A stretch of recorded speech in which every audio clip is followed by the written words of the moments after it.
नमस्कार दोस्तों, आज हम बात करेंगे चाइना के द्वारा बायो वेपन के रूप में पैथोजन का इस्तेमाल या कह सकते हैं डिटेक्ट किया गया पैथोजन को यूएस एयरपोर्ट पर। तो ये पूरा मामला क्या है, आइए हम एनालिसिस करते हैं, जिसमें एफबीआई निदेशक काश पटेल ने चीनी नागरिक यून किंग जियान की गिरफ्तारी की पुष्टि की, जिन पर खतरनाक फंगस पैथोजन को यूएस में तस्करी करने का आरोप है। इस मामले में जियान और उनके पार्टनर जून योंग ल्यू पर चीनी सरकार से संबंधों के साथ साजिश रचने का भी आरोप है। इस खबर के सभी पहलुओं को गहराई से देखूंगा और आपको बता यून किंग जियान और फुसेरियम जर्मानियम तस्करी मामला क्या है।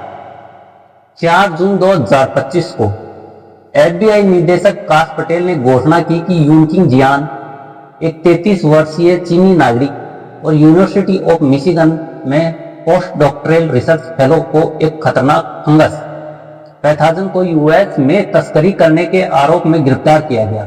उनके पार्टनर 34 वर्षीय जून योंग ल्यू, जो चीन में जेजियांग यूनिवर्सिटी में शोध करता है, पर भी यही आरोप लगाए गए। यह फंगस जिस वैज्ञानिक साहित्य में कृषि आतंकवाद हथियार के रूप में वर्गीकृत किया गया है, गेहूं, जौ, मक्का, चावल जैसी फसलों को नष्ट कर सकता है और इंसानों पर व पशुओं के लिए जहरीला हो सकता है। जुलाई 2024 में ल्यू को डिट्रॉइट मेट्रोपॉलिटन एयरपोर्ट पर रोका गया, जहां उनके बैकअप में 4 छोटे पैकेट्स में फ्यूजेरियम जर्मानियम के सैंपल पाए गए, जो टिश्यू पेपर में छिपाए गए थे।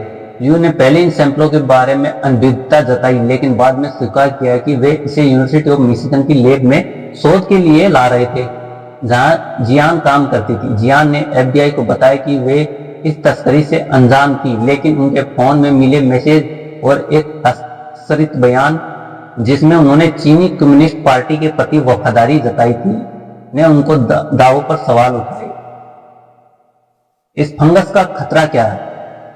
एक फंगल पैथोजन है जो फसलों में हेड ब्लाइट या हेड स्क्लेब नामक बीमारी का कारण बनता है। यह गेहूं, जौ, मक्का और चावल जैसी प्रमुख फसलों को नष्ट कर सकता है, जिससे वैश्विक स्तर पर हर साल अरबों डॉलर का आर्थिक नुकसान तो होगा ही, और यूएस में भुखमरी होता है।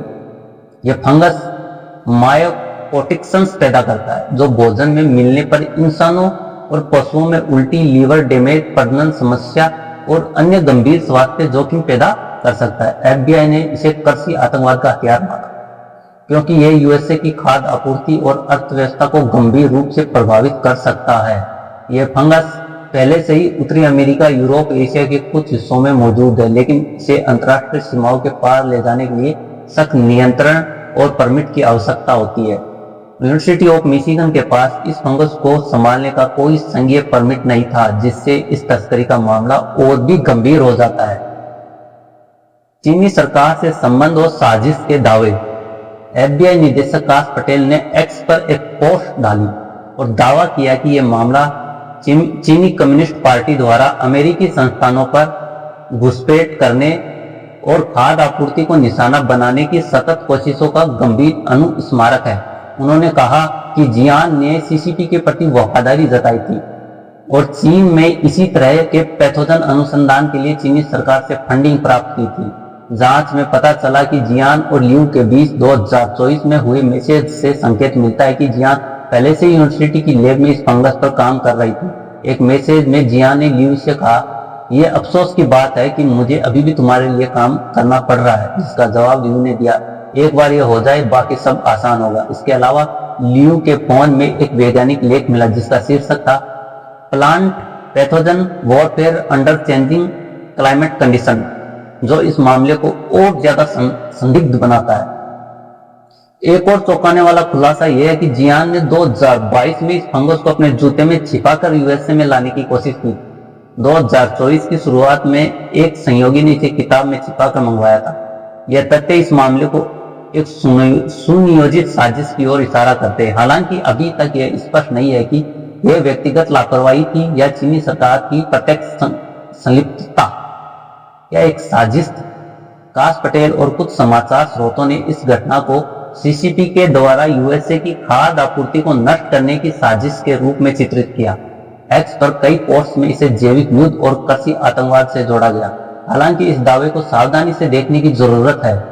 अभी तक कोई ठोस सबूत नहीं मिला जो यह पुष्टि करे कि चीनी सरकार की एक सुनियोजित साजिश थी। जियान और लियू को चीनी सरकार से फंडिंग मिलने की बात सामने आई, लेकिन ये फंडिंग उनकी शैक्षणिक रिसर्च के लिए हो सकती है। विशेषज्ञों का कहना है यह मामला वैज्ञानिक नैतिकता और जैव सुरक्षा नियमों के उल्लंघन का हो सकता है, न कि जरूरी तौर पर एक आतंकवादी साजिश। फिर भी इस फंगस की तस्करी का यूएस की कृषि और खाद्य सुरक्षा पर गंभीर प्रभाव पड़ सकता था, जिसे नजरअंदाज नहीं किया जा सकता। कानूनी कार्रवाई और स्थिति। यून किंग जियान को 3 जून 2025 को डेट्रॉइट में संघीय अदालत में पेश किया गया, जहां उन्हें फ्लाइट रिस्क मानते हुए हिरासत में रखा गया। उनकी जमानत सुनवाई 5 जून 2025 को होनी है। जून योंग लियू को जुलाई 2025 में डेट्रॉइट एयरपोर्ट से चीन वापस भेज दिया गया था, और क्योंकि यूएसए और चीन के बीच कोई प्रत्यार्पण संधि नहीं है, उनकी गिरफ्तारी की संभावना कम है। दोनों पर साजिश, तस्करी, झूठे बयान और वीजा धोखाधड़ी के आरोप लगाए गए। एफबीआई और US customs and border protection CBP इस मामले की गहन जांच कर रहे हैं। डेट्रॉइट एफबीआई फील्ड ऑफिस के विशेष एजेंट रियो गिब्सन ने कहा कि जियान और लियू ने लैब सुविधाओं का दुरुपयोग करके सार्वजनिक सुरक्षा के लिए तत्काल खतरा पैदा किया। यूनिवर्सिटी ऑफ मिशिगन की क्या भूमिका है इसमें? यूनिवर्सिटी ऑफ मिशिगन ने बयान जारी कर कहा कि उनके पास पैथोजन को संभालने का कोई संघीय परमिट नहीं था। वे ऐसी किसी गतिविधि की निंदा करते हैं जो राष्ट्रीय सुरक्षा को खतरे में डाले। एफबीआई ने पुष्टि की कि जियान यूनिवर्सिटी की molecular plant microbe interaction lab में काम करती थी, लेकिन उनके शोध के उद्देश्य अभी तक स्पष्ट नहीं है। भू राजनीतिक और आर्थिक प्रभाव। यह मामला यूएसए और चीन के बीच पहले से तनावपूर्ण संबंधों को गहरा सकता है। ट्रंप प्रशासन ने हाल ही में चीनी छात्रों और शोधकर्ताओं पर सख्ती करने की नीतियां अपनाई है। यह घटना इन नीतियों को और मजबूत कर सकती है। एक्स पर कुछ उपयोगकर्ताओं ने इसे लैब लीक सिद्धांतों से जोड़ा, लेकिन ये दावे अभी अपुष्ट है। चीन ने इन आरोपों को खारिज करते हुए यूएसए पर उल्टा दोष लगाया। यह घटना दोनों देशों के बीच चल रही व्यापार वार्ताओं और वैज्ञानिक सहयोग पर असर डाल सकती है। विशेषज्ञों का कहना है कि मामला जैव सुरक्षा और अंतर्राष्ट्रीय शोध सहयोग में पारदर्शिता की आवश्यकता को उजागर करता है। जनता के लिए प्रभाव और सलाह। विशेषज्ञों के अनुसार इस फंगस से आम जनता को तत्काल कोई खतरा नहीं, क्योंकि यह मुख्य रूप से फसलों को प्रभावित करता है। हालांकि यह मामला खाद्य आपूर्ति की सुरक्षा और जैविक खतरों के प्रति जागरूकता की अहमियत को रेखांकित करता है। सरकार ने किसानों और खाद्य प्रसंस्करण इकाइयों से सतर्क रहने और किसी भी संदिग्ध गतिविधि की सूचना देने को कहा। यह मामला कई सवाल उठाता है। क्या यह चीनी सरकार की एक सुनियोजित साजिश थी, या जो शोधकर्ता की लापरवाही? क्या यूएसए और चीन के बीच तनाव इस घटना को बढ़ा चढ़ाकर पेश कर रहे हैं? जांच अभी जारी है और आने वाले दिनों में जानकारी सामने आ सकती है। यह घटना जैव सुरक्षा, राष्ट्रीय सुरक्षा, अंतर्राष्ट्रीय वैज्ञानिक सहयोग के बीच संतुलन की चुनौतियों को उजागर करती है, जिसने यूएसए और विश्व भर में हलचल मचा दी।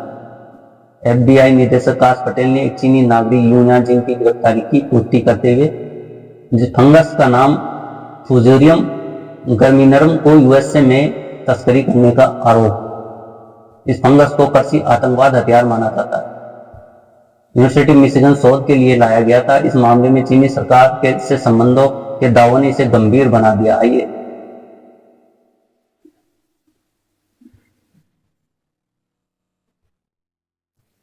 तो दोस्तों, यह थी पैथोजन तस्करी मामले की पूरी कहानी। आप इस बारे में क्या सोचते हैं? यह क्या साजिश है या लापरवाही? इसे कमेंट में बताएं। तब तक के लिए सतर्क रहिए, सुरक्षित रहिए, बने रहिए हमारे साथ। धन्यवाद। Thank you.